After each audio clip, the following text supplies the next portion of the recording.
ពុទ្ធដីកាព្រះសម្មាសម្ពុទ្ធព្រះអង្គសម្ដែងមិនមែនតកតងរឿងបានសេចក្តីសុខ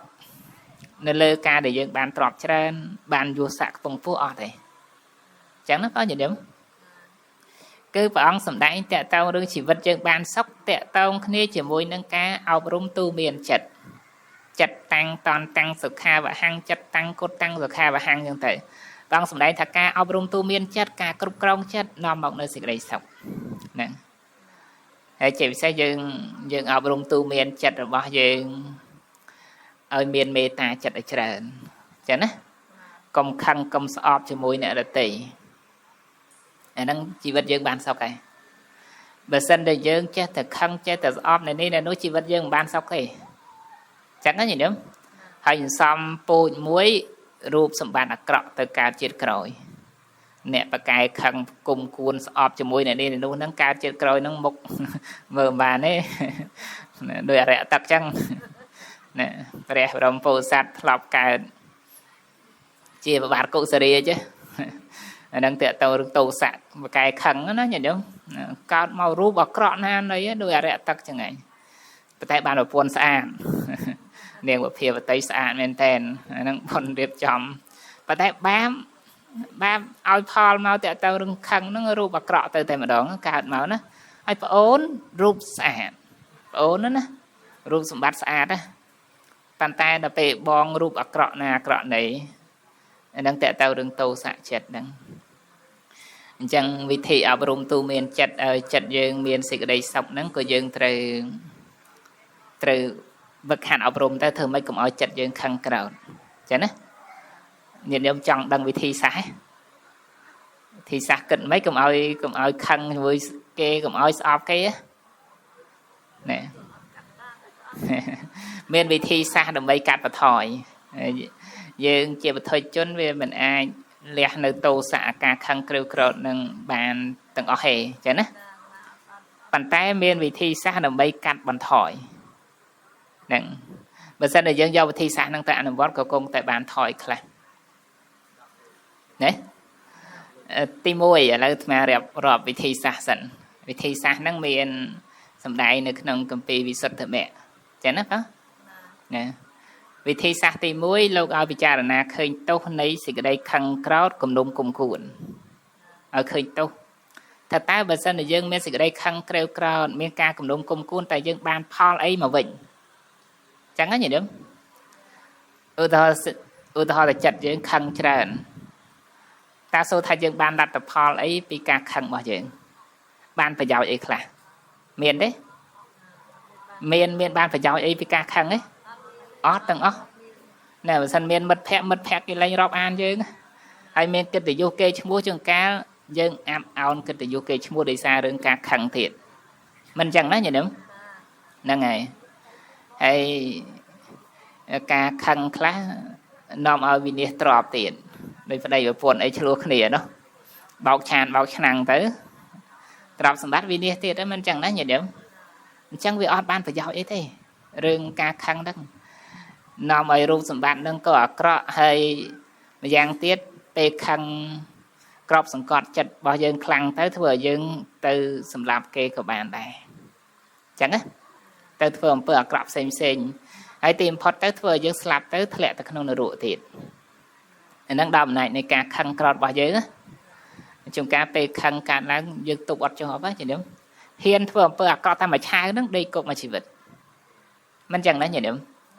ហ្នឹងហើយដេកគុកមួយជីវិតដែរទៅពេលចឹងតាំងស្ដាយក្រោយអាហ្នឹងដោយសារយើងទប់អាតោសៈហ្នឹងអត់ជាប់ការខឹងក្រៅក្រោធគំនុំគុំគួនស្អប់ហ្នឹងហើយជាពិសេសនៅក្នុងហ្នឹងលោកប្រាប់ថាធ្វើឲ្យយើងស្លាប់ទៅការក្នុងនរកអាហ្នឹងมันគួរឲ្យខ្លាចអាតោសៈរបស់យើងការខឹងរបស់យើងហ្នឹងញញឹមវាស្លាប់ទៅធ្វើឲ្យយើងទៅនរកបានណាញាតិញោមជួនកាលមិនដែលឃើញទោសថាការខឹងក្រៅក្រោធស្អប់គំនុំគុំគួនអ្នកអតីហ្នឹងគំនុំគុំគួនព្យាបាទហ្នឹងនាំឲ្យទៅនរកអាហ្នឹងយើងអត់ដែលឃើញទោសអញ្ចឹងចាប់ពីថ្ងៃហ្នឹងទៅញាតិញោមឃើញទោសហ្នឹងទៅការខឹងស្អប់គំនុំគុំគួនព្យាបាទអ្នកអតីហ្នឹងអាហ្នឹងគឺជាហេតុជាបច្ច័យមួយនាំឲ្យយើងស្លាប់ទៅនរកបានអញ្ចឹងណាអញ្ចឹងទី1ដើម្បីកុំឲ្យចិត្តយើងគុំគួនខឹងស្អប់គេ យើងពិចារណាឃើញទោសហ្នឹងតែហើយពេលទៅនរកមិនមែនស្រួលទេណាញាតិញោមណាញាតិញោមអង្គុយនៅទីនេះបើសិនជាបិទបិទកង្ហាលក្តៅស្អុះហ៎លំបាកទ្រាំហ៎លំបាកទ្រាំប៉ុណ្ណឹងលំបាកហើយបើទៅនរកខ្លាំងជាងដឹងរាប់លានដងហើយញាតិញោមណាហ្នឹងហើយខ្លាំងជាងដឹងរាប់លានដងទៅនរកនៅក្នុងអត្តកថាធម្មបាទលោកប្រាប់តើតើរឿងភ្លើងអបជ័យនរកហ្នឹងយើងនៅឆ្ងាយពីភ្លើងហ្នឹងប្រហែលជា16គីឡូមួយយោជញាតិញោមមួយយោជ16គីឡូហ្នឹងក្រំតែបើកភ្នែកក្របភ្នែកផ្ទុះក្របភ្នែកយើងហ្នឹងបើកភ្នែកសម្លឹងមើលទៅផ្ទុះភ្លាមទៅតែម្ដងចឹងបីថាកម្ដៅភ្លើងនៅក្នុងអវជ័យនរកហ្នឹងគឺក្ដៅខ្លាំងមែនតើហើយដល់ពេលសត្វលោកមានបាបកម្មច្រើនទៅឆេះនៅក្នុងហ្នឹងវារងទុក្ខលំបាកមែនតើណាហើយអត់ស្លាប់ទេញាតិញោមអាហ្នឹងបាបកម្មវាតាក់តែងអញ្ចឹងឲ្យរងទុក្ខលំបាកអញ្ចឹងឯងឥឡូវយើងមើលទៅគ្រាន់តែកម្ដៅរងើកភ្លើងហើយបើសិនថាផ្លាត់ខ្លួនធ្វើបាបទៅនរកហ្នឹងរងទុក្ខលំបាកអស់កាលយូរណាស់យូរមែនតើណាយូរសែនយូរញាតិញោមយើងទុក្ខលំបាកឧទាហរណ៍ថា1ឆ្នាំ2ឆ្នាំថា100ឆ្នាំចុះយើងថាវាលំបាកលំបិនមែនតើណា100ឆ្នាំណាហ្នឹងហើយទុក្ខលំបាកនៅមនុស្សយើងនេះណាយើងថាលំបាកណាប៉ុន្តែដល់ពេលទៅនរកលោកប្រាប់ថាក្រំតែនរកជាន់ទី1ឈ្មោះសញ្ជីវៈនរកមកយកមួយថ្ងៃគេ9លានឆ្នាំមនុស្សយើងណាមកយកមួយថ្ងៃញាតិញោម9លានឆ្នាំណាហើយអាយុរបស់គេហ្នឹង500ឆ្នាំនរកណាហើយមកយកមួយថ្ងៃគេ9លានឆ្នាំមនុស្សយើងគិតមើលទៅយូរទេញាតិញោមយូរទេយូរមែនតើណាហ្នឹងហើយយើងគិតពិចារណាមើលទៅហើយ30ថ្ងៃមួយខែ12ខែមួយឆ្នាំហើយ500ឆ្នាំចាំមិនថាឲ្យយើងពិចារណាឃើញទោសសេចក្តីខឹងក្រេវក្រត់គំនុំគុំគួនថាជាហេតុជាបច្ច័យនាំឲ្យយើងស្លាប់ទៅនរកអញ្ចឹងពេលហ្នឹងយើងខឹងយ៉ាងម៉េចក៏យើងអត់ធន់ដែរអាហ្នឹងជាវិធីសាស្ត្រទី1ស្ដាប់តានេះបងណែហើយវិធីសាស្ត្រទី2ព្រះសម្មាសម្ពុទ្ធព្រះអង្គបង្រៀនកុំឲ្យយើងចាប់ទោសកំហុសគេព្រោះដែលច្រើនដែលយើងខឹងស្អប់គំនុំគុំគួនជាមួយអ្នកដទៃនោះគឺយើងចាប់កំហុសគេថាគេខុសចេះមួយខុសចុះមួយអញ្ចឹងណាហ្នឹងហើយអញ្ចឹងវិធីសាស្ត្រព្រះអង្គមិនឲ្យចាប់ទោសកំហុសឲ្យគិតរកសេចក្តីល្អរបស់គេឧទាហរណ៍យើងខឹងជាមួយប្តីចាឧទាហរណ៍ណាអញ្ចឹងពេលហ្នឹងយើងចាប់ទោសកំហុសប្តីហើយបានយើងខឹងប៉ុន្តែដើម្បីកុំឲ្យយើងខឹងក្រេវក្រត់ជាមួយស្វាមីហ្នឹងគឺយើងកុំចាប់ទោសកំហុសយើងស្វែងរកសេចក្តីល្អរបស់គាត់វិញបើសិនជាគាត់មានកំហុសខុសឆ្គំឆ្គងទៅដោយសកម្មភាពអីខ្លះដោយកាយអានឹងយើងកុំគិតរឿងសកម្មភាពខុសឆ្គំឆ្គងដោយកាយយើងគិតសកម្មភាពល្អរបស់គាត់ដោយវាចាចឹងណាបងឬក៏តែដោយចិត្តរបស់គាត់បើសិនជាគាត់នឹងមានពាក្យសម្ដីអាក្រក់អីដោយវាចាយើងកុំចាប់ទោសកំហុសវាចាហ្នឹងយើងនឹកដល់សេចក្តីល្អរបស់គាត់ដែលគាត់បានធ្វើសេចក្តីល្អដោយកាយឬក៏ដោយចិត្តនឹងជាវិធីសាស្ត្រទី2ដើម្បីកុំឲ្យយើងខឹងស្អប់ជាមួយគេញីដល់ស្រាប់បានទេបងទី1ពិចារណាឃើញទោសទៅអានឹងជាវិធីសាស្ត្រមួយជាពិសេសស្លាប់ទៅនរករងទុក្ខធ្ងន់នៅក្នុងនរកនោះហើយបច្ចុប្បន្នហ្នឹងក៏រងទុក្ខធ្ងន់ដែរណាបើសិនជាយើងទៅធ្វើអំពើអាក្រក់អីមួយគេចាប់ដាក់គុកអានឹងមកតែលំបាកនៅក្នុងគុកហ្នឹងហើយមិនអញ្ចឹងណាអានឹងជាទោសរបស់ទោសៈចិត្តដែលយើងមិនបានទប់ស្កាត់ហ្នឹងហើយទី2គឺបើសិនជាយើងចង់រកវិធីសាស្ត្រដើម្បីកុំឲ្យយើងខឹងត្រូវតែធ្វើបាច់មិញចាំបានណាវិធីសាស្ត្រទី2នេះកុំចាប់ទោសកំហុសគេហើយនឹករលឹកដល់សេចក្តីល្អរបស់គេហ្នឹងហើយញ៉ឹមចាំឲ្យបានណាបងចាំអត់បានទេចប់ទេសនាចប់ទេសនាចប់ត្រឹមហ្នឹងឯងណាស្មាខំប្រឹងនិយាយហ្នឹងដូចអត់ប្រយោជន៍អីសោះអញ្ចឹងចង់ឲ្យញាតិញោមចេះណាបង ចេះឲ្យវិធីសាស្ត្រនៃការចេះពធនេះដើម្បីជីវិតយើងបានសុខតើយើងយកទៅអនុវត្តចឹងណាបានតិចបានច្រើនយ៉ាងម៉េចមកសំខាន់យើងចេះយើងដឹងយើងយល់ហើយយកទៅអនុវត្តនឹងបានសេចក្តីសុខក្នុងជីវិតយើងព្រោះយើងត្រូវដឹងថាបើសិនចិត្តយើងខឹងម្ដងធ្វើឲ្យជីវិតយើងវាមានសេចក្តីទុក្ខមិនចឹងណាញាតិញោមមានញាតិញោមណាដែលខឹងឲ្យបានសុខទេអត់ទេហើយម្នាក់ចង់បានសុខចង់បានទុក្ខ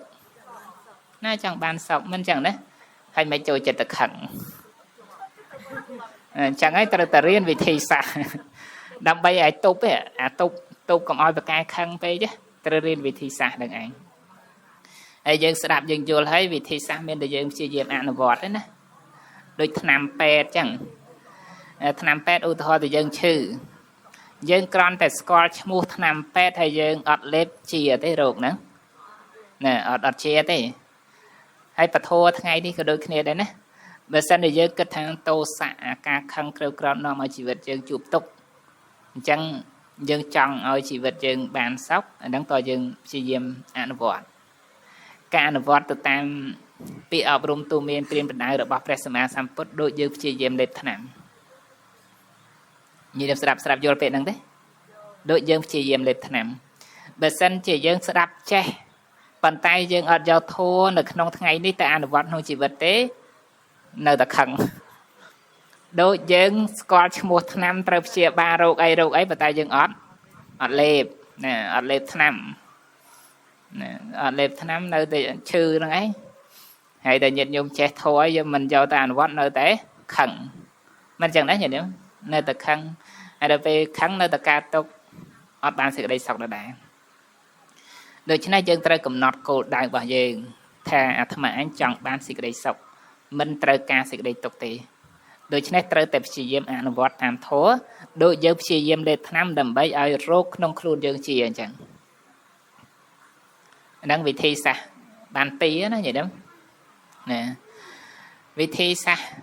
ទី3អានេះប្រាប់បាន3វិធីដែរឥ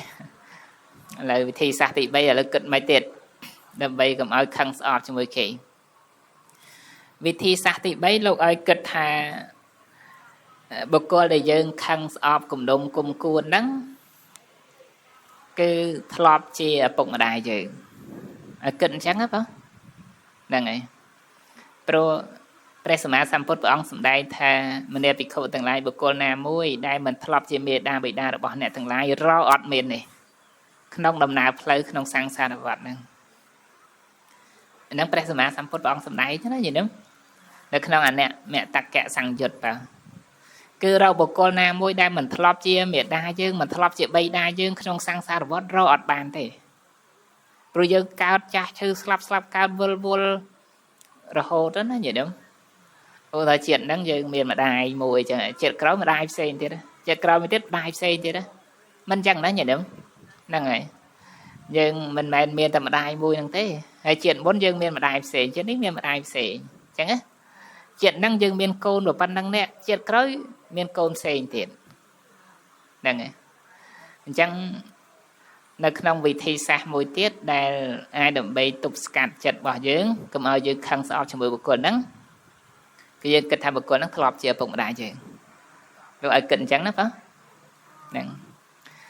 នៅពេលណាដែលយើងគិតថាបុគ្គលនឹងធ្លាប់ជាឪពុកយើងធ្លាប់ជាម្ដាយយើងអានឹងយើងបន្ថយហើយហេតុអីបានបន្ថយការខឹងការស្អប់ហ្នឹងដោយសារយើងគិតថាធម្មតាបុគ្គលជាឪពុកជាម្ដាយគាត់ធ្វើសេចក្តីល្អយ៉ាងច្រើនសន្ធឹកសន្ធាប់ណាស់មកលើកូនមិនអញ្ចឹងណាបងតាំងពីយើងនៅកុមារតូចមកកូនងាមកគាត់មើលថែខ្លះអាហ្នឹងញាតិញោមមានកូនដឹងហើយហ្នឹងហើយគាត់មានទឹកចិត្តមេត្តាចិត្តករុណាចំពោះកូនហ្នឹងយ៉ាងម៉េចខ្លះ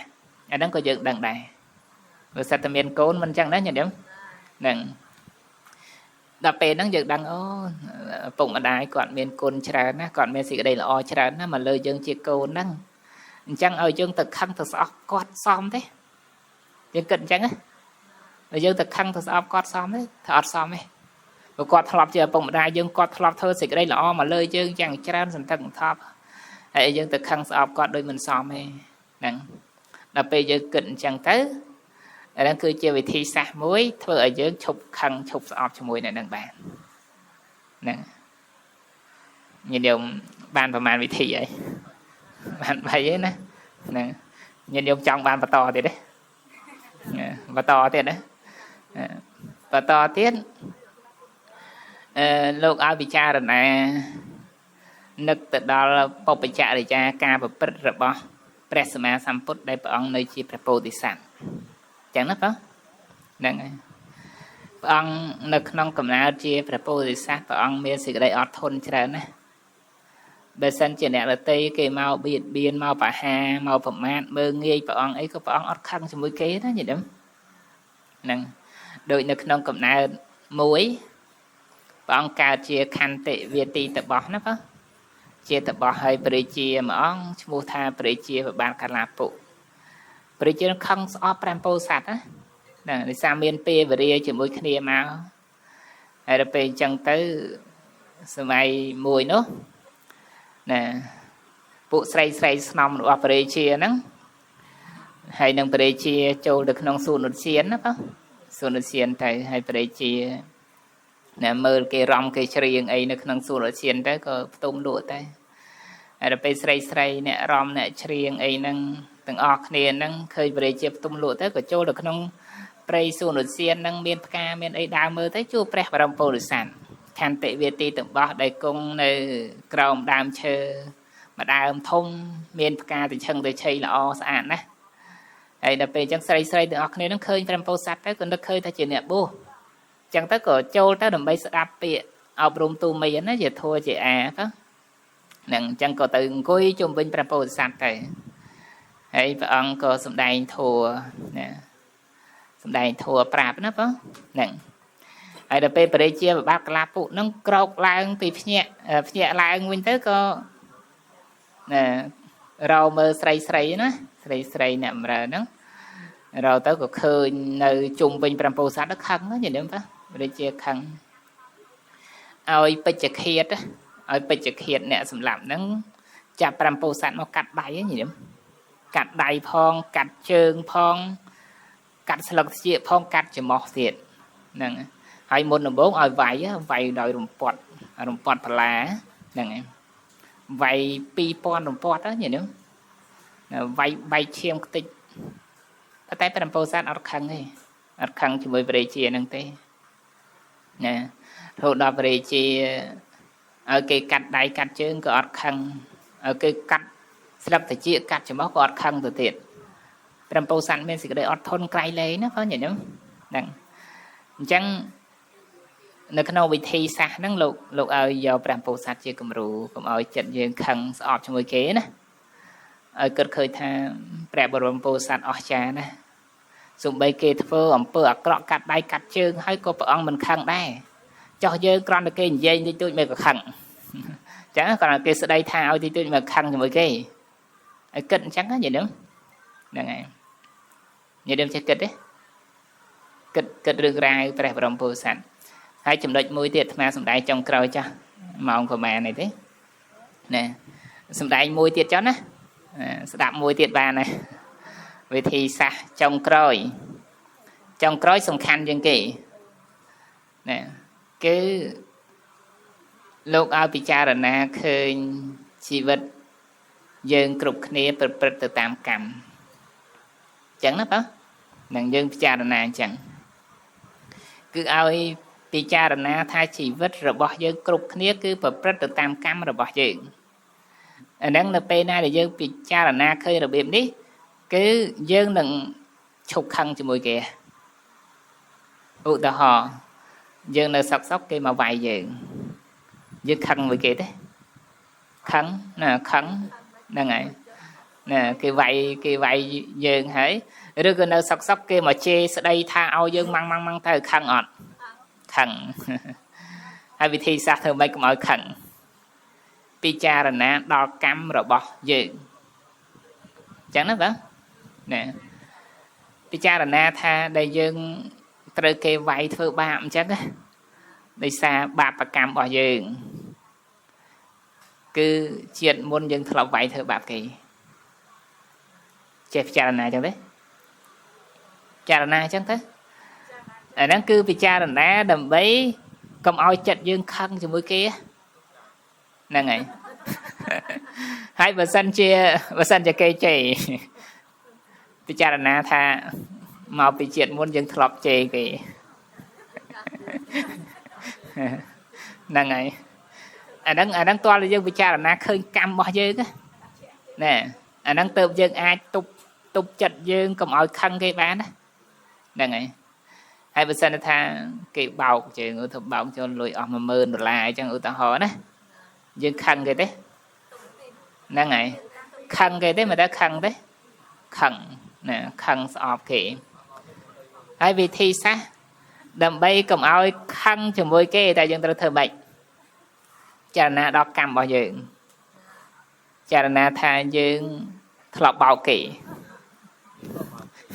យើងធ្លាប់បោកគេមកឥឡូវគេបោកវិញសមទេសងគ្នារួចទេហ្នឹងហើយអាហ្នឹងចឹងឯងតាមកម្មរបស់យើងតែតើយើងគិតអញ្ចឹងហ្នឹងញាតិញោមគិតអញ្ចឹងបើសិនតែយើងមិនគិតឃើញរបៀបហ្នឹងទេយើងនៅតែខឹងជាមួយគេចឹងឯងអត់ឃើញទោសកំហុសរបស់យើងធ្លាប់ធ្វើកម្មហ្នឹងមកទេចឹងណាអត់ឃើញទោសយើងទេឃើញតែទោសរបស់គេណាចឹងបានវិធីសាស្ត្រនៃការវឹកហាត់អប់រំទូមានចិត្តដើម្បីកុំឲ្យចិត្តយើងទៅខឹងស្អប់ជាមួយគេនោះព្រះអង្គឲ្យពិចារណាឃើញទោសរបស់ខ្លួនឯងផងកុំឲ្យឃើញទោសរបស់គេណាគេជេរយើងដោយសារយើងធ្លាប់ជេរគេបោកប្រាស់យើងដោយសារយើងធ្លាប់ទៅបោកប្រាស់គេជាតិហ្នឹងយើងអត់ធ្លាប់បោកគេមែនតែជាតិមុនយើងធ្លាប់បោកគេហ្នឹងហើយជាតិហ្នឹងគេបោកវិញទៅសមហើយត្រូវរឿងហើយ